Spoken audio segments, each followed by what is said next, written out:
Check, check, check. Microphone check. Check, check, check. Mary had a little lamp. You good? All right.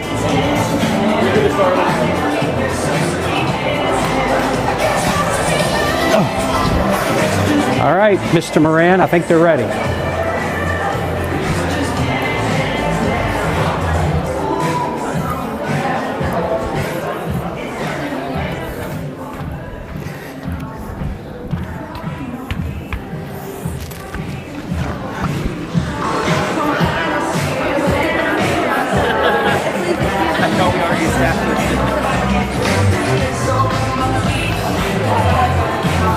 Waiting for a bell to ring, and then principal's making an announcement about making sure they have it turned on. I should have asked, how are you in time? Are we in a bell schedule? I need to be done at a specific time. What time you want me done? What time? Like 10:15. You have a little bit of wiggle room. So a minute or two extra. I'm pretty tight. I'm pretty... 10:20 a bell ring. So, 10, 20. So. All right. We're flexible. You guys, a couple more periods to talk on that.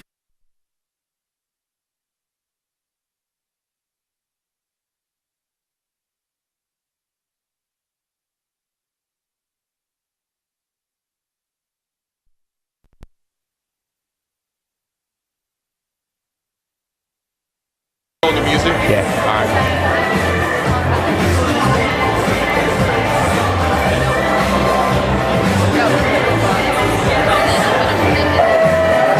At this time, we will begin the live stream as well as the presentation with Mr. Loya in the theater. So welcome. Thank you. Good. Good.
What do you want to be when you grow up?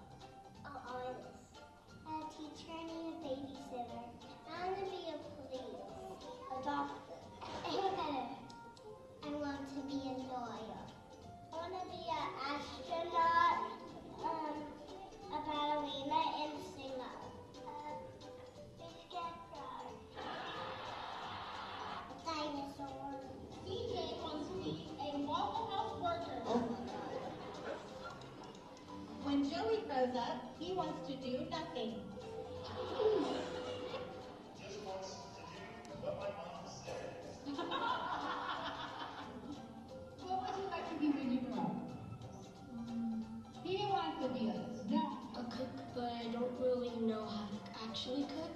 I want to be an artist. Jason, what do you want to be when you grow up? Bodie, what do you want to be when you grow up? Harley, what do you want to be when you grow up? A ballerina. I want to be a princess.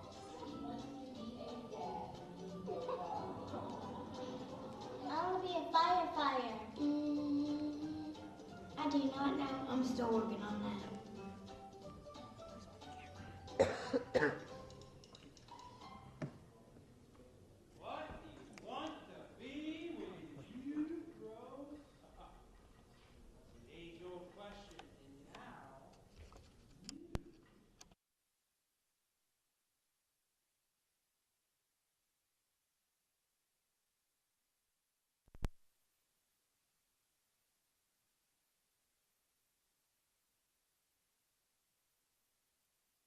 all figured out. That's me. Oh, isn't it cute? That was back in my I still have hair era. 4 years old. I knew exactly what I wanted to be when I grew up. I wanted to be a fireman. Sadly, that career path never materialized. Because I made two important discoveries. Number one, it turns out that real firemen don't put fires out by peeing on them.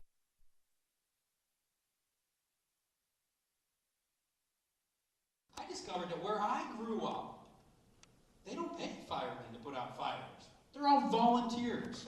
And I should tell you that I grew up just a few miles up the road from here, in beautiful Bedford County, so I'm very much one of you. If I wanted to get paid to be a fireman, I was going to have to head off to a bigger area. And at that point in time, at that point in my life, it just didn't seem very pleasing to me. It'd be several more years before I finally figured out what I wanted to do when I grew up. Eventually, I realized that what I wanted to be was happy. And the moment I made that realization, everything changed. I love my life. I love what I do for a living. I've got to hang out and work with everybody from Kid Rock to the New York Yankees. Got any Yellowstone fans in here? Yeah, current #1 show on TV. I just spoke at an event with Cole Hauser. That's the actor who plays Rip on the show Yellowstone. And all the teachers back in the live stream are all going, oh, Rip. Yeah, well, ladies, I can tell you, he is just as handsome in real life as he is on TV. It's really hard to feel good about yourself when you're standing beside that guy. Nevertheless, I love what I do. Now, I know it's Thanksgiving, and I know some of you are already checked out and heading off to break. But if you can give me 30 minutes of your attention, you give me 30 minutes of attention, I will show you how I did it. I'll share with you a strategy that's going to fill your life with happiness and purpose, no matter what you want to be when you grow up. 30 minutes for 30 years. That's a good deal. You with me? Yes, I see head shaking. Yeah? All right, let's go. Let's go. All right, we'll start here.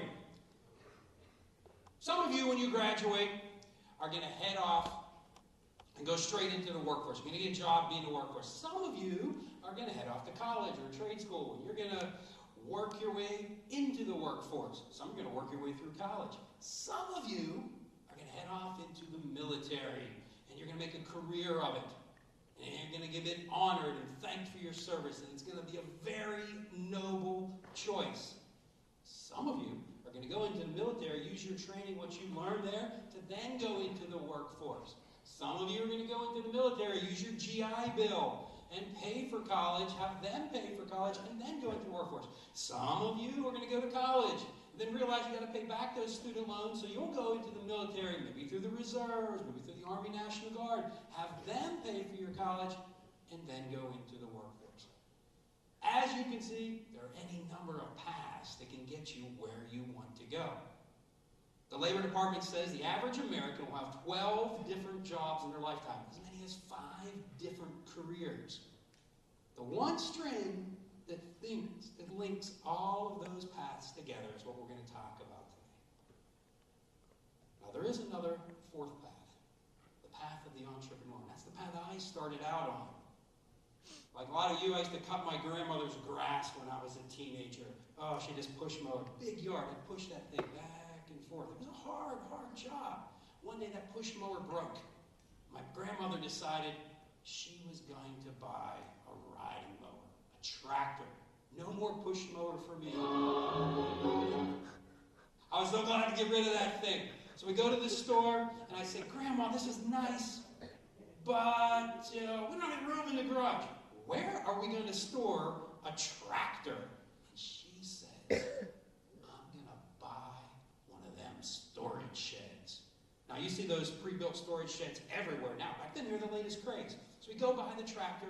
We drive down to the place where they sell the storage sheds. We go in. The salesman says, I can sell you one.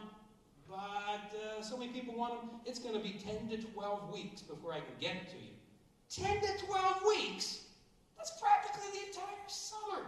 My grandma starts panicking and tears start coming in her eyes. Oh no, what did we do? Maybe we should just take that tractor back. And Grandma, slow your roll, you know. Let's not say anything hasty now. I looked at my grandmother, I looked into her teary eyes, and I said, I can do it. I can build you that shed. And I did. I sat down, I sketched out some designs, I went to the lumberyard, got some wood, I figured, hey, I'm kind of handy, I can do this. And I built her a storage shed. The crazy thing was that as I was building this, these people kept driving by and stopping, coming up, offering to pay me if I'd come and build them one. And I did. I spent that entire summer building these storage sheds for people. And the really crazy part is while I was there building their sheds, they would always come out of their house, give me a cold drink, and say, hey, while you're here, you think you can come inside and take a look at this broken light switch? Can you help me hang this curtain iron? All these different things, these little jobs. They always say the same thing. I'll pay you for it. And I did. And that led to me starting my first business. I called myself the Problem Solver. And this is my actual business card. I went and I hung out on bulletin boards around restaurants and gas stations, places like Sheetz. And let me tell you something. I was killing it. I was making more money than anybody else I knew my age. I bought new tools, I bought new equipment, I bought a new truck. I was killing it. And then one day, I'm working for this lady in this shady neighborhood, and I got to crawl under her porch, this little tight crawl space. And as I'm crawling under there, I can hear this wrestling noise off to the side. I'm not sure what's making the noise. All I know is I am not alone under that porch. In the meantime, I can see out to the street, and I see where my truck is parked. And I see these shady characters sniffing around my truck. So I'm trying to keep an eye on them. Trying to keep an eye on whatever creature is making that noise. Trying to keep an eye on them. Trying to keep an eye on the creatures. And I look back, and these shady characters are stealing the tools out of my truck. So I turn to go confront them. When I turn back, there I am. Staring right in the face. I am eye to eye with this enormous snake. And I knew at that very moment, this does not make me happy. This might not be the right career path for me. So I went home, thought about my options, and I decided it was time for something new. I decided that I can always go back to doing the handyman stuff. I can go back to being the problem solver. Whatever I tried different didn't work out. So that became my backup plan. It's so crucial that you have a plan, you have a backup plan, and that you are ready for those unexpected challenges that inevitably pop up in your career. Now, when I was in high school, I was a decent athlete, so I started calling up all those coaches who had recruited me back then. And, unfortunately, the problem was all of those schools had already started classes. I couldn't get into them, but I kept searching. I found one school. Exactly one school who hadn't started classes yet, which ironically was just down the road from here, Garrett College.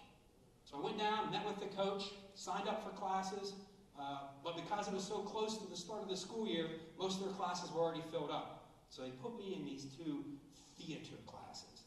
I don't know anything about theater. I have no desire to ever work in theater, but I took those classes because I needed them to be a full-time student. This would be an example of something that you thought was terrible at the time, but later down the road would turn out to be a blessing. I just didn't know it yet. So when I was at Garrett College, I ended up playing on their basketball team. I was done at Garrett, I transferred, I went on and played University of South Carolina, upstate, and then I got my bachelor's degree, and I went on to go my master's degree.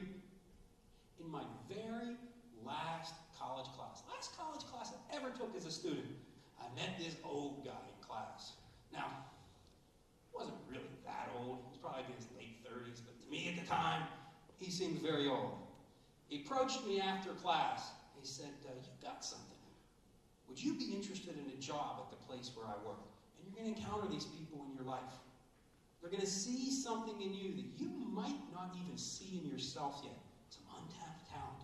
When you encounter those folks, listen to what they have to say. It turned out this guy worked at the he got me a job as a disc jockey on their morning show. Flex Lawyer.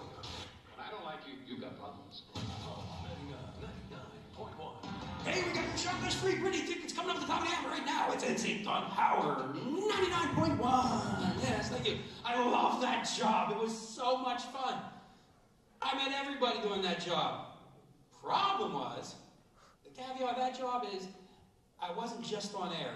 I had to write all those news and sports stories that the DJs read between songs. That was my job to write them. I didn't like writing them, but again, it was a thing that would turn out to be a benefit. I just didn't know it at the time. Well, I loved that job. I did it for a long time. And then one of those unexpected events happened. September 11th. And those terrorists flew those planes into those towers. And they weren't the only thing that came down. The economy went south. Nobody had any money. Our company wasn't selling any advertising, and we got sold. The new owners came in and bought our station and decided they needed to make some cutbacks, and they let us all go. I lost my job. I was out. But, remember, I had a backup plan. Now, when I worked at the radio station, I would start work in the mornings at 5 a.m. and I'd be done with work every day at 10 a.m. Full-time job. That's all I ever worked. It was wonderful. But I had the rest of the day free. I was always bored. So I started refereeing high school sporting events. And then that led to me coaching high school sporting events. I became a varsity basketball coach in the evening and an on-air disc jockey in the mornings. So when I lost that job, I didn't want to leave in the middle of the season. I wanted to finish out the season with those players. So I kept coaching in the evenings. To make ends meet during the day, I went back to the handyman. I became the problem solver again. And then sometimes the universe opens up and it drops you a breadcrumb. And that's what happened to me. It was a matter of working hard, being in the right place at the right time, doing a good job. The local college basketball coach left right before the start of the season, and they hired me to be their coach. And I love that job. Now, I got the job, however, over better qualified candidates, over better coaches, because in addition to being the coach, you also had to be the school's sports information director. That means I had to manage their website and write all of those game stories about the games. I knew how to do that because I had to do it when I worked at the radio station. The other candidates who were better, they didn't have that asset. I coached there for almost 15 years. And then the next event happened in my life, the event that would change my career path and my outlook on life forever. Please excuse the interruption. Yasmin Arbogast, Coy Young, and Taylor Carrillo to the main office, please. I had a player win this prestigious award. It was for being a very good citizen off the court. And they flew us out to Dallas, Texas, and they presented him the award in the middle of AT&T Stadium in front of 108,000 fans. It is huge. And it was this magical, magical event. On the flight home from that magical event is where my story really began. Our plane went through a bad storm. We had a bad bunch of turbulence. And it bounced me around in my seat. And it really scared me. I'd never experienced this before. And I thought, what if this is it? What if that plane goes down, and that's how it all comes to an end for me? And I started thinking about my life, and I had 2 daughters who had just started school at the time, and I started thinking about my daughters. Like, if I had one last phone call, what advice would I give those 2 little girls that would set them up for a life of purpose and happiness? Can you imagine yourself being in that situation? What would you tell the people you love the most? And I started thinking about this player. He wasn't the best player on our team. Wasn't our leading scorer, couldn't jump very high, wasn't very fast, wasn't very tall, but he loved being a part of the team. The team was everything to him. And because of that, everybody on the team loved being around him. He was a beloved teammate because he was a good teammate. I thought, there it is. That's the advice I want to give my daughters. So if you're a good teammate, you always have a support network. You're in a jam, people will be there. People will always enjoy hanging out with you. When you're a good teammate, you're always going to have financial security in your life. Companies will always hire. They're always looking to hire kind, caring, unselfish people. That is an asset if you apply for a job. And best of all, when you're a good teammate, you have purpose in your life, a reason to wake up every morning, something to look forward to and get excited about, you'll serve the needs of your team. Service leads to purpose. Purpose leads to happiness. That's the magic formula. You want to be happy in life? Find something to invest yourself in. Find something to serve, like a job you love. Well, that experience led to me writing this silly little children's book for my daughters called Be a Good Teammate. And I drew the characters in the book to all look like my daughters. And as that book made its way out into the world, they started asking me to come and speak at schools and do these literary festivals for kids. And every time I went to one of those events, the same thing would happen. There would be a teacher or a principal or a parent who would come over to me and say, and they'd be really shy about it. You need to write an adult version of this book, because we got some people that work here who don't know how to be a good teammate. And I would hear it over and over. Indeed.com did a survey, and they asked employers, what are the most desired skills you're looking for in somebody you hire, in an employee? And they said the top 4 were trustworthy. Can we trust you to not steal from our company? Can we trust you to follow the rules? Number 2 is dependable. Can we depend on you to show up for work on time? Can we depend on you to do the work that we assign you? And then they said trainable. Can you adapt to technology and changes in your job? You know what the number 1 most desired skill they were looking for was? You got any guesses? The ability to get along with others. Ability to be a good teammate. If you can work with other people, you can sacrifice, you can compromise, you can collaborate, you become an asset and you set yourselves up for promotions and advancement. See, the work within the work is teamwork. But here's the thing about teamwork. Teamwork might make the dream work, but it's the teammate who makes the teamwork. And that question set me off on a journey of discovery. As that silly little book continued to spread through the world, I got more curious. And I started to think about, what does it mean to be a good teammate? And I started interviewing people and doing research. And then the craziest things started happening. I started hearing stories like this. Professional, college, high school sports teams started using that silly little book with their teams. These guys in the middle here, they play for the Utah Archers. You may have just seen this story on ESPN. The Utah Archers just won the Professional Lacrosse League, and before their semifinal game, their coach read them that book and had this team-building exercise with them. I got this picture on the far right over here with the guy in the blue Letterman's jacket. A high school football coach in West Virginia sent me this picture after his team won the state championship. Their first state championship since 1946. He read the team the book and did some fun things with the book with his team. And by the way, you may recognize that guy in the blue Letterman's jacket. He's now the starting center for the Pittsburgh Steelers. Well, the more stories I heard of this, the more curious I became. And it set me out on a journey to discover, what does it mean to be a good teammate? And that led to me writing more books, including my bestseller, The We Gear, How Good Teammates Shift from Me to We. And that's really what it means to be a good teammate. It's not just about you, it's about us. And that's a very, very valuable mindset for potential candidates to embrace. Here's what my best discovery, my favorite discovery was about that journey. See, you don't have to be fast to be a good teammate. It's so easy. You don't have to be tall. You don't have to be good looking. You just need to be alive. Now there's duality, dual meaning. Yes, anybody with a pulse can choose to be a good teammate. But alive is also an acronym. It stands for active, loyal, invested, viral, and empathetic. When I was doing my research, I kept seeing these same 5 behaviors repeated over and over. Didn't matter if it was the professional athlete or the teenager working at Chick-fil-A. They were all doing the same 5 things.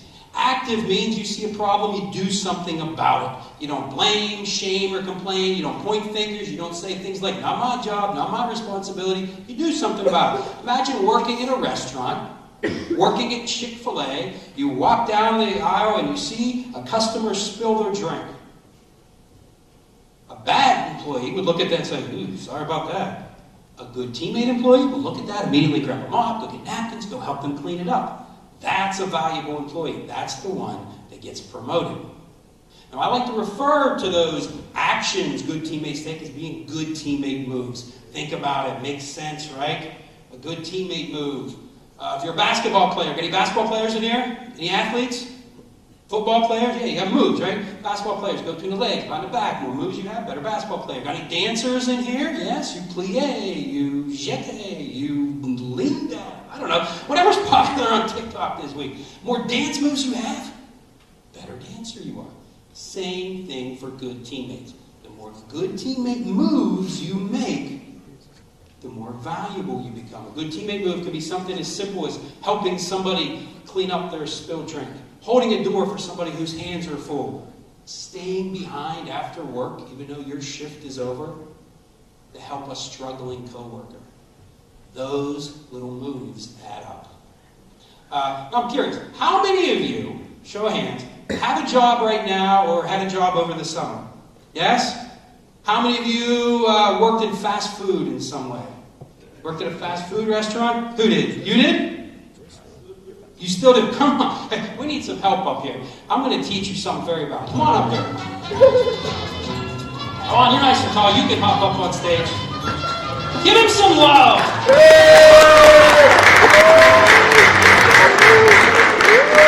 right. And what is your name, sir? William. Correct. And what grade are you in, William? I'm a senior. Correct. 2 for 2. You're on a roll. Now, William, what restaurant do you work with? Can you tell me where you work? McDonald's. McDonald's! Oh, this is perfect! All right, William, have you ever had a situation at McDonald's where you saw a coworker doing something you knew was wrong, you knew they knew was wrong, they're still doing it. They're stealing some stuff out the back door, they're clocking in at the wrong time, they're doing stuff to customers' drinks that they shouldn't be doing. You know, maybe they're gossiping behind the back and causing people. You ever notice that stuff happening? I don't know, just be minding my business. This is perfect, William. See, this is an example. You said something valuable. You don't even know you said it yet. Number one question I get asked, doesn't matter if I'm speaking to a college football team or an audience full of teachers, the number one question I get asked, it goes something like this. The scenario is, somebody on my team, one of my coworkers, one of my teammates, is doing something wrong. I know I'm supposed to hold them accountable. I know I'm supposed to say something and confront them about this, but I don't know how. And I'm afraid if I say the wrong thing, it's going to make the situation worse, or they might even retaliate against me. So I keep my mouth shut and stay silent. First of all, understand that silence equates to approval. By not saying anything, you're giving them your stamp of approval, and nothing's going to change unless you speak up. It's a good teammate that have the courage to speak up. Now, here's the strategy. When it comes to confrontation, this is what I tell people. Think of McDonald's Chicken McNuggets. Now, William, what is everybody's favorite Chicken McNuggets dipping sauce? Barbecue. Oh, William, you were doing so well. You had 2 in a row going. You blew it. It's not barbecue. It's... Would you like another hint? Maybe check out the rather large graphic behind you. Sweet and sour. Sweet and sour, yes! Ding ding! All right. When you have that person you need to confront, you have to think of the sweet and sour. You're going to give them the sweet, and then the sour, then you're going to hit him with the secret sauce, okay? So now, William, I know you're kind. I'm sure you're a hard worker. You smell good, so I'm assuming you take the monthly bath. Okay. All right. Well, we're close to the West Virginia border here. Sorry. Okay, now listen. Tell me something about yourself that you're proud of that I don't know yet. What are you good at? Working. Hard worker. Okay. So now I know something. I've been paying attention. All right, so here's how I confront one. I give him something good. I give him a confrontation. All right? I affirm.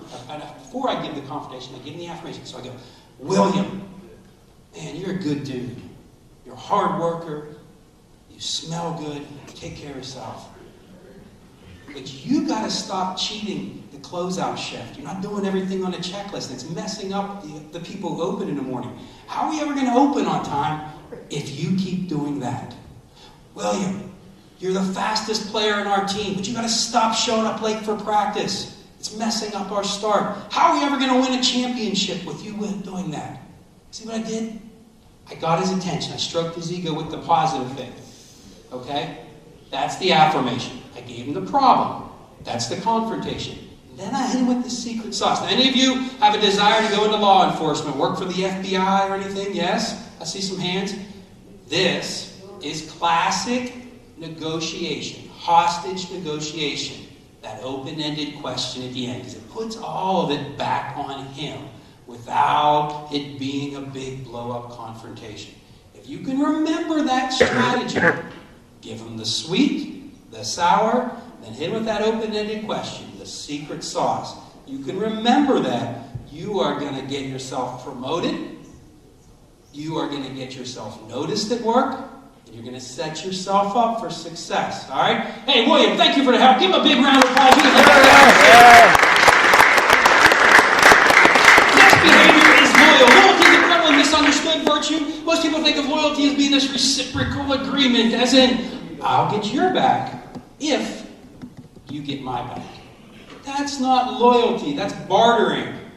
A good teammate, a good worker, will get your back. Whether you've got theirs or not. Whether you like them or not. They will still get your back. Why? Because that's what's best for the team. Loyalty is your allegiance, your commitment to something greater than your own self-interest. Like your job. Next behavior, invested. Now, there's a difference between being just interested versus being invested. When you're invested, you see your teammates' problems as your problems. Your team's problems as your problems. You don't say things like, not my job, not my responsibility. If it's a problem for them, it's a problem for you, and you become as committed to helping them overcome those problems as you are overcoming your own problems. Invested is the depth of your commitment. Viral. Now, to your generation, I can see the word viral hasn't taken on a much different meaning. It means popular. As in that TikTok video got so many views, it went viral. But before pop culture hijacked the term, viral had a much different meaning. It meant to spread, like a virus. And that's the definition that applies to good teammates. When a good teammate walks into the room, their smile, their positive energy, their enthusiasm spreads to everybody else. It's the result of a psychological phenomenon known as emotional contagion. As humans, our emotions are contagious. We are wired. We have things in our brains called mirror neurons that cause us to instinctively copy the facial expressions, the mood, the body language of the people we are looking at. That's why a good teammate becomes a master of their emotions. They understand it. Just because they're having a bad day doesn't ever excuse them to be a bad teammate. Last behavior, empathetic. Oh, big word, lots of syllables. It means empathy. Right? Sympathy is when you feel bad for somebody. Empathy is when you feel what it's like to be somebody else. Now, empathy can lead to sympathy, but empathy can also lead to accountability. Empathy is imagining what it feels like to be your teammate. Empathy is being aware of those annoying habits that you have to get on other people's nerves. What empathy really is, though, is making the effort to ask why. Why is my coworker doing that? Why is my boss saying those things? Why is that customer so angry? How many of you have ever gone into a restaurant and they messed up your order? Gave you everything wrong? Frustrating? Yes? Angersome? You worked hard for that money. You had to really trick your mom to give you that money. And now they went and gave you the wrong thing. Angry. Imagine what that feels like when you're working there. Now, I need some help up here again. William! Come on down. We need your help again. Hey, give William some love!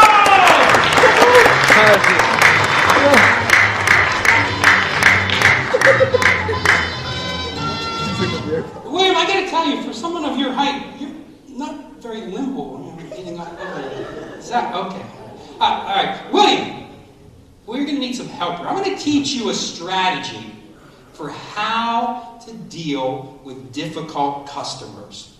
All right? And it won't matter what line of work you go into. There's got to be a time when you're going to have to deal with somebody difficult. If you're at a hospital, you're a doctor or a nurse, you're going to deal with a difficult patient. If you're an educator, you're going to deal with a difficult parent. Think of your secretary who works out at the front desk here. Yes? How many times does she have to deal with difficult people coming up to her? All right? Now, for this exercise, I'm going to need a helper. So do you have a friend, someone here you might consider to be a good teammate, maybe someone a little bit sassy with an attitude that could come up here and help us today? I don't even know. Just that. I'm thinking you might know your classmates better than me. Me too. He's new here. And I've got him up on stage. You are so going to get bullied. And I apologize. All right, so do we have someone here with some sassy attitudes? Yes? Someone knows how? Yes? You're pointing to who? You? All right, come on up here. Yes, in the white sweater. Come on down. Yeah, give her some love. Come on up here. Okay, while she's making her way up here, and I'm thinking it's going to take her longer to go up. All right, so while she's making her way up here, I'll tell you, I've spent the last 18 months of my life doing research for my new book. And it's about customer service. I've been working with the Walt Disney Company on this one and a lot of Disney employees.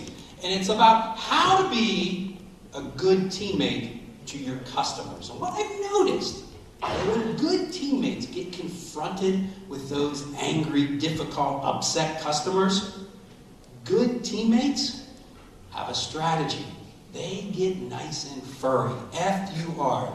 They make the first contact, they convey their understanding, and they recap. All right? Now, have you ever had this happen to you? You walk into some place to get service, and when you walk in, the person behind the counter just stares at you. And you're like, hello, anybody in there? They just stare. Bad customer service. Doesn't make you feel very welcome, does it? How about this one? You ever walk into a service and the person goes, next! And it gives you that RBF look. You know the one I mean? Yeah, it's terrible. Does not make you feel very welcome at all. See, good teammates, they make you feel warm and welcome by wrapping that big fur around them. All right, so what they do, when you approach them, they make the first contact. They say, hi, hello, welcome, come on in. Something like that. Right? And then they give you some kind of compliment. Ooh, I like those earrings. Oh, lovely sweater. Oh, what a good-looking family.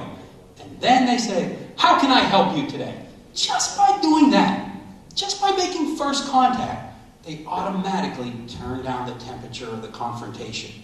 It's hard to be angry at somebody smiling and nice, right? It's hard. I'm not saying it's not impossible, but it's definitely harder, okay? After they make that first contact, then they convey their understanding. They step back, they shut up, they don't interrupt, they let the person go off.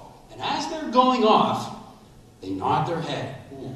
And then they let that emotional contagion we were talking about, they let that go to work. They nod their head and they just start shaking. Mm-hmm. Ooh. Ooh. And whenever they're done, you don't interrupt. No matter how absurd they say, no matter how wrong what they say is, no matter how hurtful what they say, all they do is say, oh, you're angry. I can tell you're angry. I can see why you're frustrated. You convey you state your empathy. And then before they have a chance to speak again, you immediately provide them a recap. So if I'm hearing you right, you got your order on the wrong date, you tried to return it, and we sent you the wrong one back, and now you're here to return it, and you'd like to make us right. Is that correct? And then you let them go. And if they keep going off, you just keep repeating that U and R. Okay, so we're going to do some role playing here today, William. All right, William, you're going to play the very happy McDonald's employee, and you're behind the counter, and here's the situation. And I'm sorry, what is your name again? Alexis, and what grade are you? I'm a senior. Correct. All right, she's on a roll. Okay, Alexis, you are going to play the part of Karen. Okay? An angry, disgruntled customer just went through the drive-through line, and they gave you the wrong order. Instead of giving you regular Coke, they gave you Diet Coke. Your French fries weren't nice and crispy, they're cold and soggy. And worst of all, most egregious of all, they gave you barbecue sauce when you specifically asked for sweet and sour. You got it? All right, so now, when she approaches you, you get nice and furry, right? You make her feel warm and welcome. You're going to make first contact, you're going to make her understanding, then you're going to give a recap, okay? You are going to go Karen on him. I mean, I want you to give it to him good. All right, you ready? All right, ready? Action. Welcome to McDonald's. How can I help you? Oh, that's a great sweater. What can I get for you? I've been very disappointed by your service today. You gave me the wrong sauce, a Diet Coke, I don't like diet, and my fries were disgusting.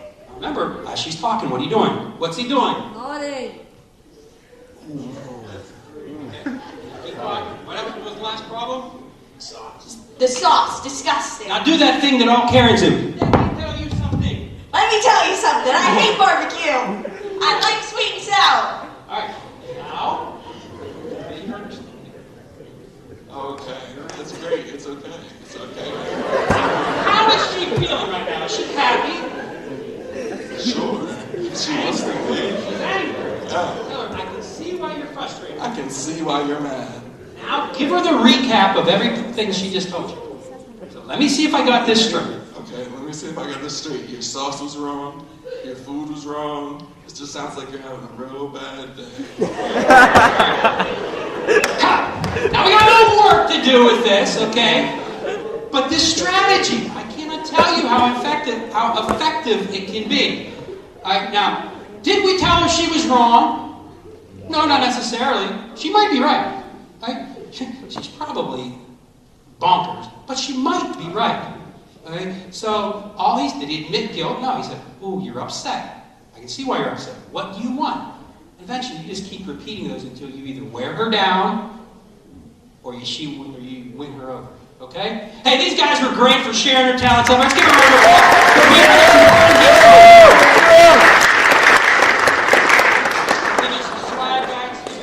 And look back the camera, real nice back here. All the students watching at home in their classrooms, let's give them a big smile.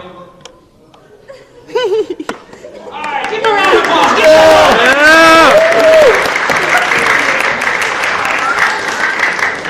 It seems so silly. I cannot tell you. If you just remember that thing, be furry, be furry. Because you're going to use that same confrontation no matter what line of work you go into.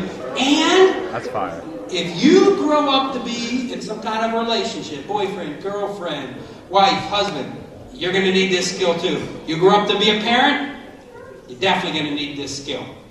All right, I want to finish out today, before I go. I have one last story I want to end on. Before I share that story with you, though, I thought you might find this interesting. Remember that player we talked about, the kid who won the award, changed my life? I thought you might find it interesting that when he grew up, when he graduated, he became a fireman.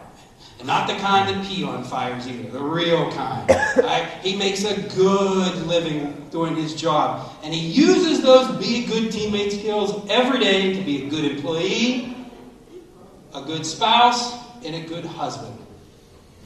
And so can you. I want to end with this story today. You've been a great audience. And Mr. Rand, I want to tell you something. If you students don't know this, I remember your assistant principal as a referee. He was one of the best in the business because he had integrity and he had honesty. He refereed like a good teammate. And you were blessed to have him as your assistant principal. All right, last story. I want to end with this one. How many of you got your driver's license right here? Yes? All right, how many of you can't wait to get your driver's license? All the students on the live stream are all raising their hands. Yeah, freshmen. All right, I want to end with this story. Shortly after I got my driver's license, my friend Richie and I went to a car dealership to test drive some cars. Now, we were poor kids. We didn't have any money to buy a car. Certainly not the kind of cars we were looking at. But we convinced the dealership to let us test drive a very expensive European sports car. Now this car is like 5 times my father's annual salary, but he'll never afford it. But they let us take it out. Now to their credit, They were at least smart enough to send a salesman along with us. And I'll never forget the guy. He looked like Biff Tanner off of Back to the Future. And I don't mean like young 1950s Biff Tanner. I'm talking beer belly, bad comb over, future Biff. All right? His name was Chip. And I'm in the driver's seat, and Chip is in the passenger seat. And my friend Richie is squeezed in behind us in what can barely be considered a backseat. We take off the lot. We're heading down the road. And Chip leans over and he says those magical words. Why don't you open it up? And I did. I pushed that gas pedal down and we flew down the highway. It purred beautifully until we came to this stoplight. Now I should have told you, this car had a transmission with which I was unfamiliar. I'd never driven a car like this before. You could switch it back and forth between manual mode and automatic mode. Much more common today, commonly known as a dual transmission. Wasn't so common back then. Somehow we left the lot in automatic mode and it got switched to manual mode. So when I took off out of that stoplight, the car was stuck in low gear and it was revving. And I didn't know what to do. Pause. And my friend Rich yells, shift! I'm panicking. Now the car's starting to shake and he goes, shift! And I look over at Chip for advice and he's of no use at all. He's just staring out into space like he's pondering the flex capacitor. And Rich yells again, shift! This time I hear him. I shift. I need to shift. But I don't know how. And Rich goes, shift! There's a switch on the floor. And I feel around, I hit the switch and it goes back down into automatic mode. We take that car back to the line. I swear to this day, I still get anxiety when I go to buy a car and test drive it. The moral of the story is this. There will be times in your life when you get stuck in the wrong gear, when you're focused on me, when you should be focused on we. And it is in those moments where you most need a teammate like Rich, a coworker like Rich, who will get behind you and relentlessly encourage you to shift. Shift from me to we. Shift from interested to invested. Shift from existing in life to excelling in life. Now, every one of us was thinking about our career path from the me perspective. But the magic is, every one of you has the potential to be that kind of teammate to someone you know. And if you can do that, if you can master that skill, you'll set yourself up for a life filled with happiness and purpose, no matter what you decide to be when you grow up. Thank you for being such a great audience. I hope you all have a wonderful Thanksgiving. Go be a good teammate.